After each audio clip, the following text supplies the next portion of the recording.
Hello, and welcome to a review of sorts. Some thoughts on a DVD.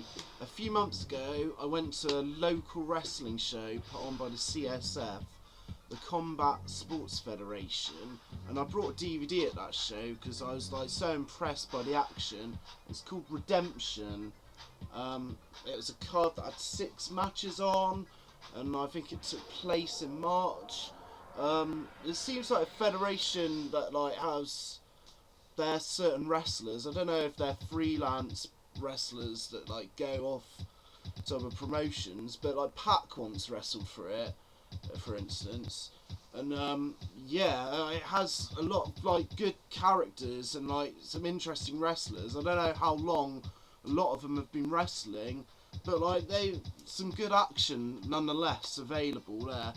First match was Showcase Stu Odyssey versus Flying Mike Bird.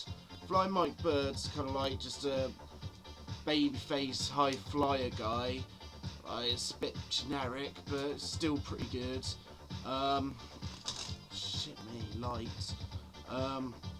And Showcase Stu Odyssey played the heel type character who was being all reluctant to lock up and everything. And that was basically a lot of the gist of the match.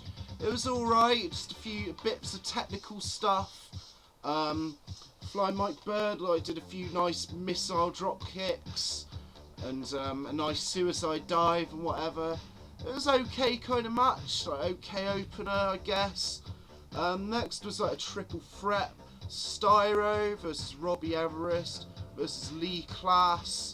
I don't know, 2 of these wrestlers are kind of baby faces, and one of them was kind of a snobbish heel, much in the vein of Regal or Hunter Hearst Helmsley, having a disapproving look and wouldn't lock up in the action while the other 2 would go at it. I didn't think much of this match really. I don't think it had a lot of psychology or flow to it, but I don't know, who am I to say that, but nonetheless that's what I thought getting from it. And the finish wasn't great in my opinion. It was just a few forearms and one of them covered the other 2, so it wasn't a great match. It's only about 10 minutes or something like that. Next match was one of the matches of this DVD, I think.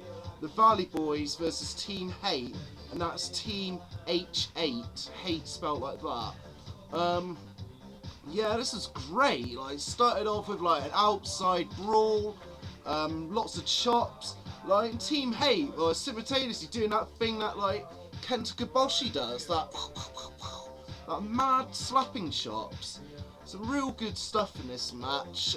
2 spots I liked was one of them did this kind of weird pump handle. I'm going to demonstrate on Rick Steyer.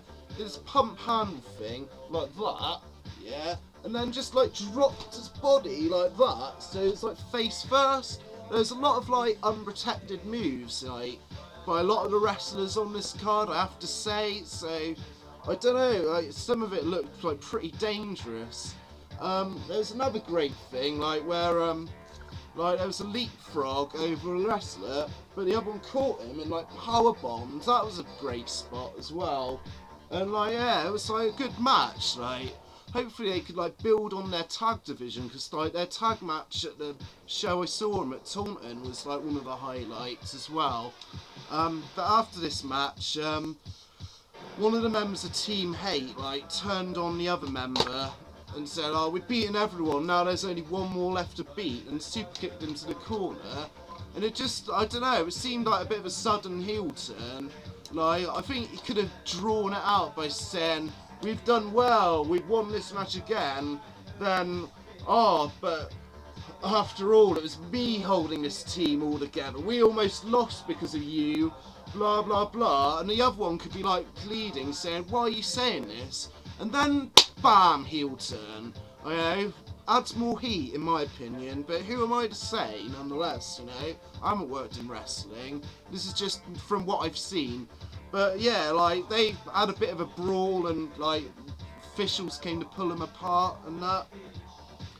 And then there was Alex Steele, who was like my favourite from like the show I saw live, light heavyweight champion, and it probably is my favourite wrestler in this. He plays a kind of cocky, like all the Chris's, like Chris Hero, Chris Jericho, and Christian. He has all those elements about him, like cocky, you know, long blonde hair, and like just like all cheeky and like kind of wrestle similar style to some of them. Yeah, against Kano Tango, he was like the Lucha Libre guy that all the kids went mental for.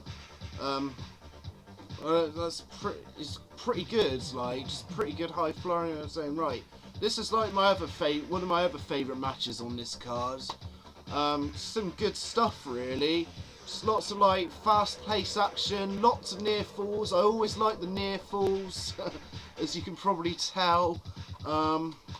There's a few kind of botches that took away. There was a ref bump, yeah, and I thought the ref was down for like so much amount of time, more amount of time than he needed to be down. But yeah, like nonetheless that's what happened. And I almost called him Mysterio. Kano Tango like set up some kind of like springboard moonsault, but he kind of like missed the first time, so he did it again. And then there was like another time like where like he kind of went on top of like Alex Steele, not Chris Jericho, and then he's like looking for a victory roll, but you know, like from backwards, like so it's like sunset flip position, but like it just turned into a bit of a shamble and they just all fell. Nonetheless, like on the finish, like there's like gonna be a Hurricanrana or something, but like Alex Steele caught him, and then he put in the Lion Tabor, Chris Jericho's finishing move, Walls of Jericho. Yeah, that was a good match. Next match was Gallo Man versus Phil Hyde. I don't think much of this match really, just another throwaway one. Gallo Man's like ridiculous character. As I said, he looked a bit like Devon Townsend on my own video. He's just like a heel that's like, hey, who's my next victim? And stuff like that. Yeah, but his finisher pretty nasty and unprotected. It's kind of like going for a TKO or a Celtic Cross, but it's like that, then put his knee down and this unprotected head of Phil Hyde like just went on his knee. I thought that looked pretty dangerous. Yeah. Alright, the main event was a ladder match. Urban Warrior versus Dave Mercy. I would say, like, I don't know, like, the amount the ladder matches involved since thingy, like, since the first ladder matches, you know, it's a bit strange this one, because there wasn't a lot of use of the ladder, but there was like it started with like an outside brawl, and this is where like the production values didn't come into effect, because like you couldn't really see what was going on the DVD, but you don't blame them, you know, it's like a kind of indie promotion. Yeah, it's just like kind of brawl, but I have to say, what was like the Urban Warrior doing a headlock in a ladder match for like about half a minute? Oh, that was strange, but nonetheless, it was a cool match. There was a few like of the usual ladder spots, you know, nothing like crazy, but like it was like a good match and like had a good build to it. There, for instance, there's a diamond cutter off the ladder by Dave Mercy. Dave Mercy was the hometown boy, and this is for the title. And like Urban Warrior was quite athletic. He did this great kind of like handstand, and then like a spinning elbow thing, and that was cool. So yeah, I mean overall this was like a fun show to watch. Nonetheless, I mean yeah, obviously there's some issues, but like, you know, it's an indie company, you gotta give them a chance, and if they come by anywhere, any area near you, I'd recommend going to see them, like, because it's good fun. Yeah, that's my thoughts on that DVD. Take much care.